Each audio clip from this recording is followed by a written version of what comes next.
This is a wall on the side of an apartment building.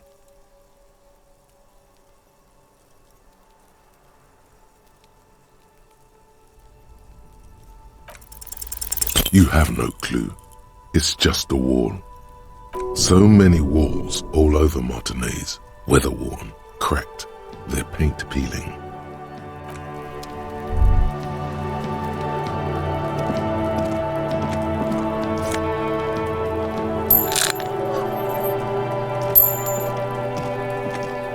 Are you trying to sneak up on me? Come to slit my throat in my sleep? Pigs come to take me out, trying to snuff me out. Then why are you sneaking up on me like that? It's not a good idea to scare me, pig. Not a good idea at all. Trying to sneak up on me again, trying to snuff me out. Get away, pig.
There must be another way into the building.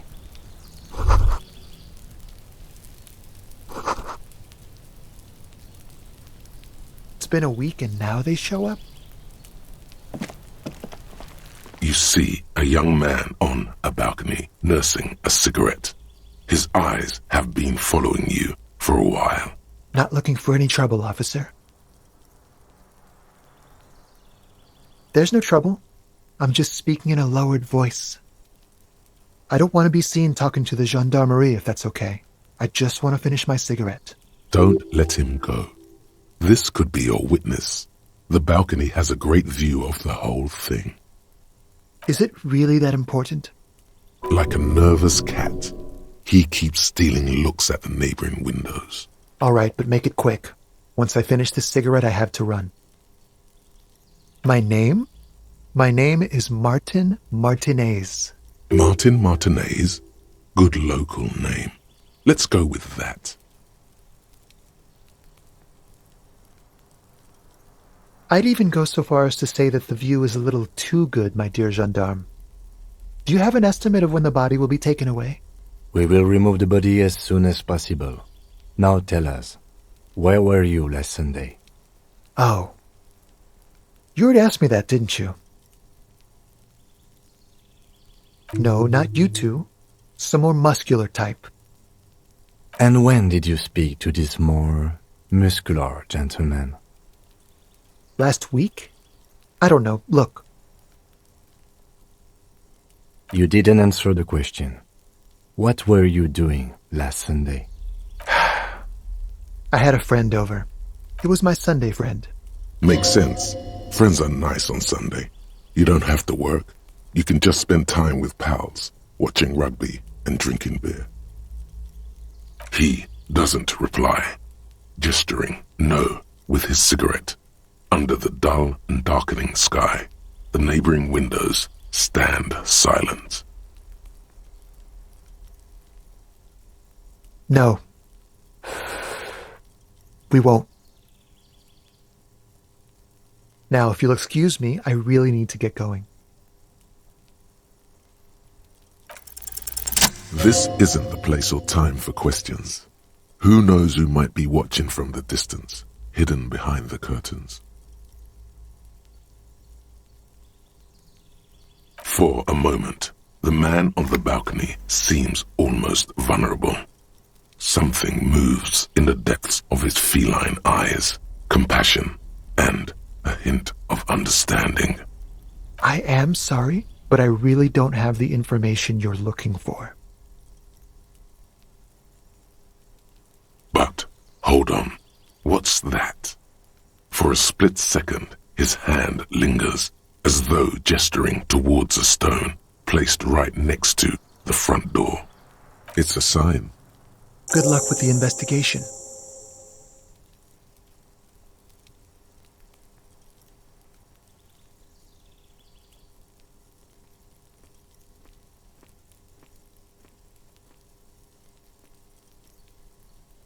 He's gone.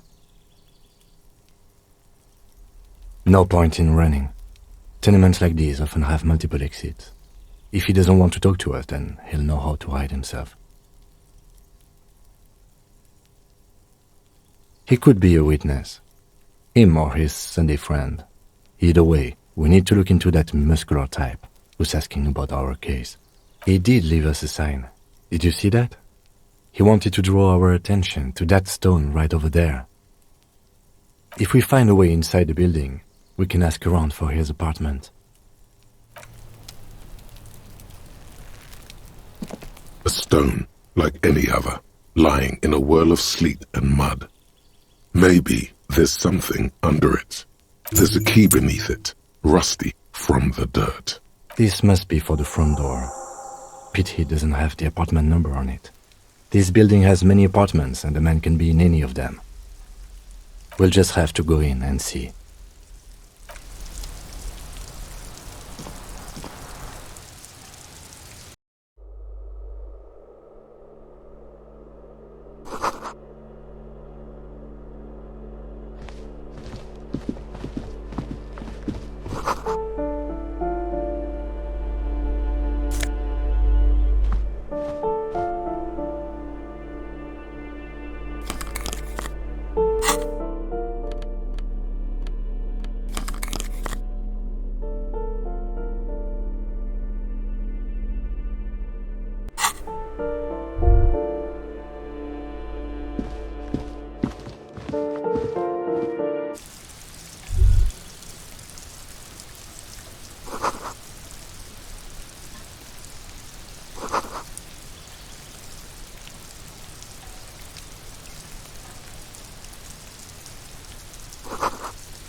This door has been closed with a padlock.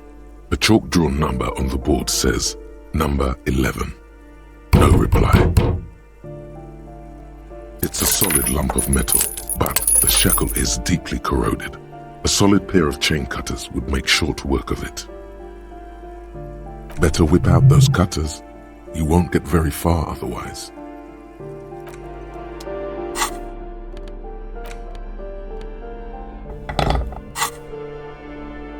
This door has been closed with a padlock. The shackle snaps like a twig, and the lock falls to the floor with a little thud. It should be possible to enter now. After you, detective.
A plaster-cast bust depicts a middle-aged man with impressive sideburns.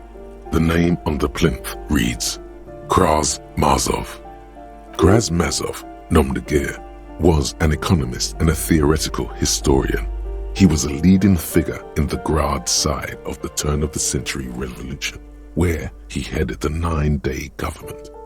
Mazov is considered the father of scientific communism, Mazovian thought, or Mazovianism. The white star, the photos on the wall. I think we have broken into the apartment of a young communard. How fitting.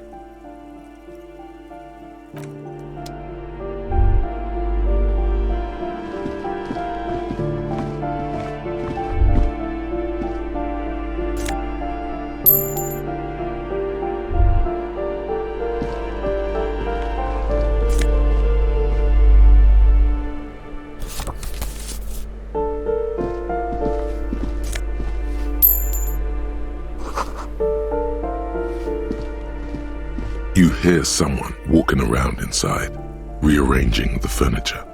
The number on the panel says 10. The walking stops abruptly, but no one comes to the door. You can feel tension on the other side. A poor communard, from the looks of it. The room is barely bigger than a closet.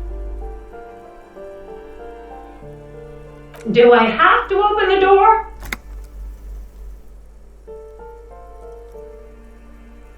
Do you have a warrant? I'm not obligated to open the door if you don't have a warrant. Let's go. We don't have a reason to get inside that apartment. It's generally easier to do things if you have literally any reason.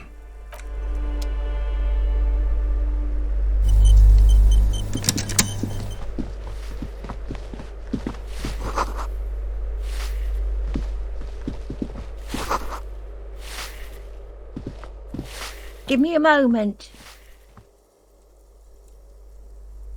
The cold never does any good for my bronchitis. I'm fine. Fine. Don't you worry about me. You're still worried. It's very worrying. Now, what do you want from me, policeman? She's the cleaning lady. She knows the floor plan and the residence. I'm no one. Just an old woman who cleans these hallways. If you can call it living. I have a little room upstairs right next to the coal room. It's barely bigger than a closet, but I don't complain, no. I have my bed and my aching bones to keep me company, and that's all I need from this world. Oh, you'll find plenty of Martins here. Don't you worry. Pea-brain, someone played a trick on you. Martinaise is a name for anyone who comes from Martinaise, like Tim Jamrock or Raoul Ravachol. Oops, you really didn't get the joke there. I thought it was obvious. Anyway, officer, we don't have the witness's name. Yes, I know who you mean. The scrawny boy who's always smoking like the devil, right? Somewhere in the building, a child starts crying. You hear a radio tuned to a talk show and someone taking a shower. What's he in trouble for? Talk?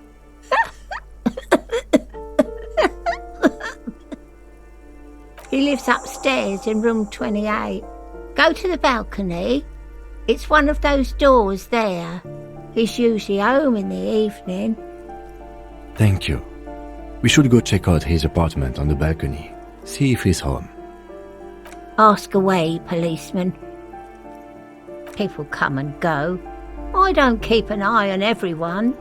They probably just moved or died, hopefully somewhere else. No one lives there. It's been empty for months. Impossible. I would know if someone had moved in there. Maybe it's those countercultural people again, breaking into a house like it's a public space. You're a policeman. Be good and take a look, will you? Great. Young people. They're worse than rats. You know, always littering the hallways with trinkets and empty beer cans. Oh, that one is a scientist, a future scholar. I think he studies astrology at the community college. Education's good. I always tell them to study. Something to do with all those stars around his door. He asked me to leave his drawings up on the wall.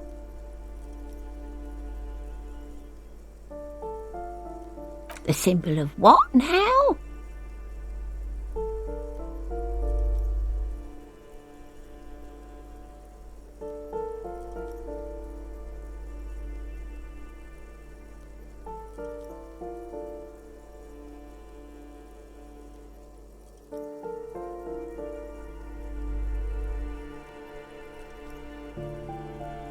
The cleaning lady shrugs and returns to sweeping. She mumbles some kind of a response, then hacks something into her handkerchief.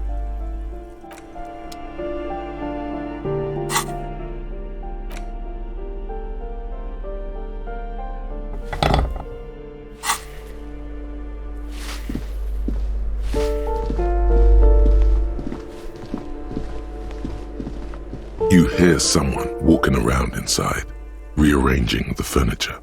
The number on the panel says 10. Excuse me? Of course not. You have plenty of reason to enter.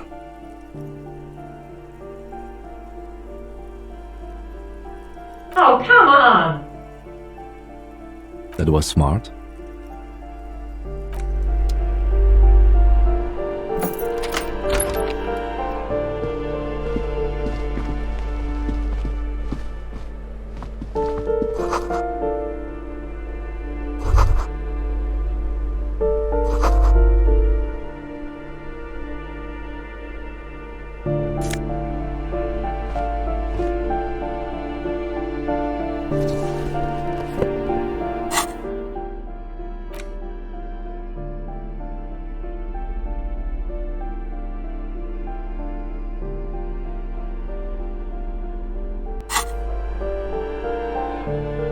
Satisfied?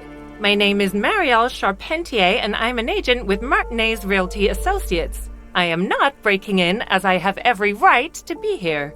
The keys, see? Boy, there are a lot of different keys there. More than 20 at least. Her voice is really cheerful, despite her obviously hating you. Do you want to see my ID as well? You can't legally ask for it, but why not? Want to see my residence permit too?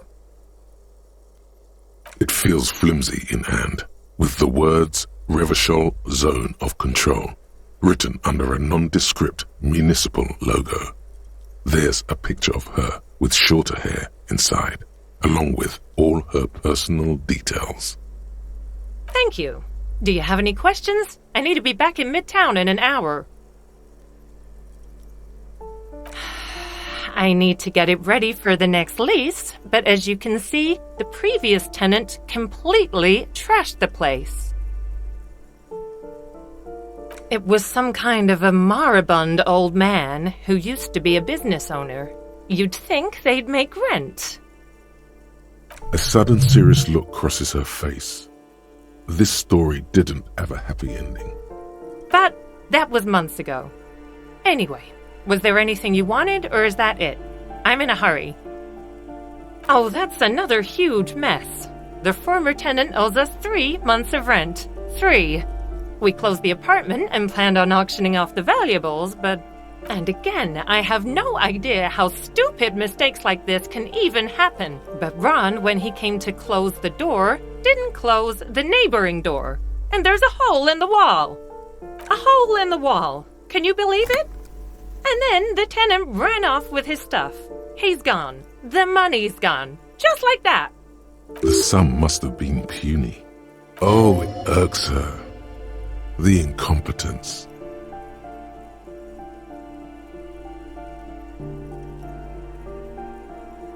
Well, it does not disappear from my hands. No, I don't let it. These apartments are perfectly fine. They have gorgeous architecture, a million-real view of the bay, good ventilation, neighbors, life, spark, and they are affordable.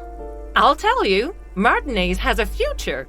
In a few years, it's going to blossom with artists and creatives and those radio computer wizards. Don't ask me what happened with the wall. I have no idea how we're going to find the time or resources to fix it. Both apartments are now unrentable. Both. Of course.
The streets will flow red once more, a great torrent rushing down Rue de Esperance.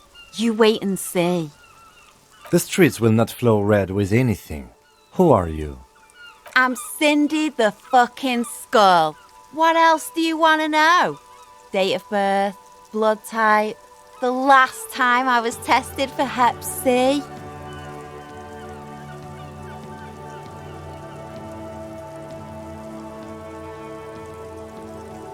And here I was trying to be polite. Just can't win with you pigs. That smell coming from her paint bucket. It's not paint. It's heavy fuel oil.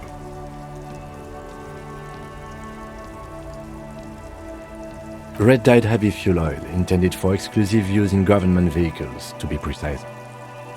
What did you think I was using? Aquarels? Sucked it out of a cop's fuel tank myself. Back. She really did it.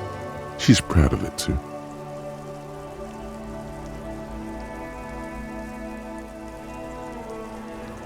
Oh, what?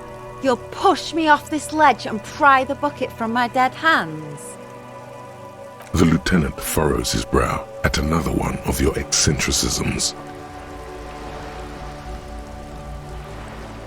Hatred, disgust, it's difficult to tell which of the two is more present in her girlish features.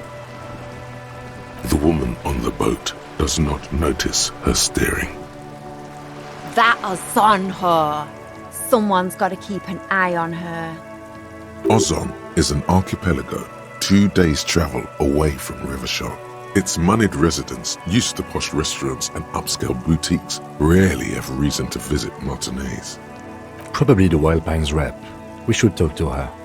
She's a professional negotiator, though. I have the feeling she will be very cooperative while telling us nothing. You should take the lead. Ask her unexpected questions, Do your thing. Don't be afraid to get a bit wacky. Throwing her off is our best bet. Good idea, piggies. Run along now. Fuck her shit up good. Impound that boat while you're at it. I'd like to watch her swim back to Ozon. Can't you tell? I'm painting a beautiful mural, an aerial graffitio visible from low orbit. I haven't really started it yet. I'm waiting for the right words.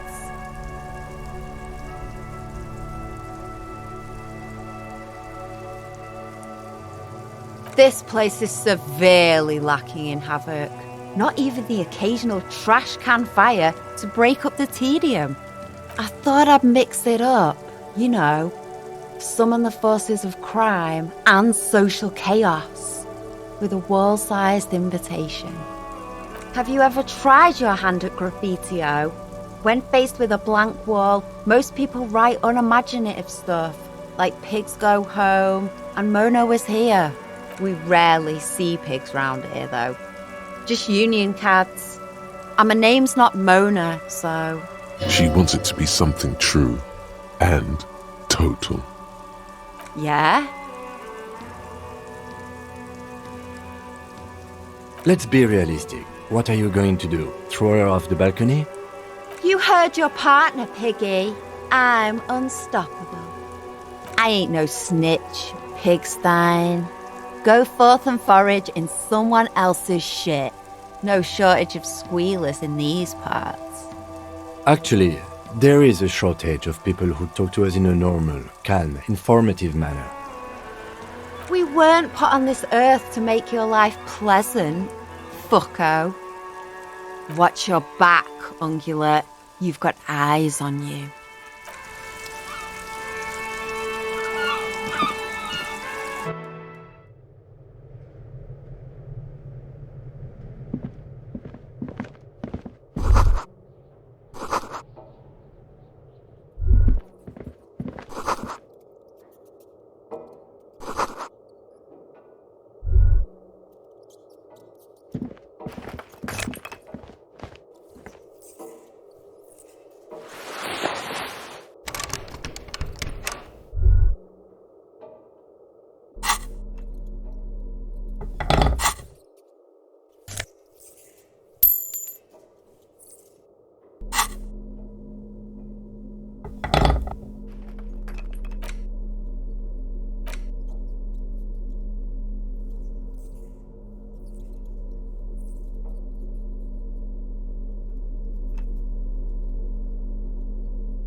that isn't just a five-pointed star.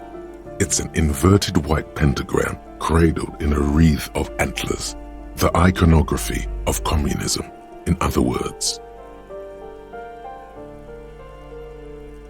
The star and antlers was developed in the 6th decade of the last century and quickly adopted by Mazov and the communards during the revolution. Even today, half a century after, the star and antlers retains the ability to evoke hope, disappointment, and fear in equal measure. To symbolize the toppling of the old order, also some social democrats were already using it. The wreath of antlers represents a natural crown. It was about building a society that could exist in accord with the natural world, and at the same time above it. Because white is the color of peace. Nothing at all yet. Right now, it's just meaningless shapes on a wall.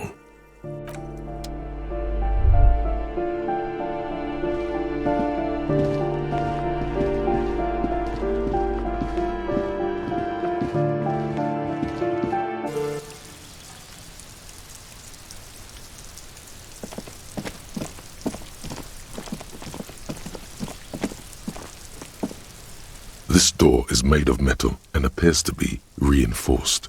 Someone here really values their security. Number 28. This is where the cleaning lady said the smoker on the balcony lives. Let's see if anyone's home. Knock on the door. No one answers. Looks like the young man we are looking for isn't home. I think our best chance to catch him is in the evening. We should return tomorrow after we have finished with our day's work. How about 9 p.m.? Sound good? The smoker on the balcony. This is why we are here, right? He might know something about the murder. So tomorrow 9 p.m.? Suddenly, he's a little worried about your memory. Don't worry. It's mostly all still here. You can remember things. You got this. Tomorrow, 9 p.m., right here. Apartment number 28. Good, let's go. Damn. Turns out it's quite tricky finding someone in a big apartment building. Don't worry. You'll get him. Remember, tomorrow, he's probably gone for today.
leans against the cabin top of her sailing boat, smiling as you approach. Her green raincoat glistens with droplets. A silk scarf is tied around her throat. Good evening, officers. I'm Joyce.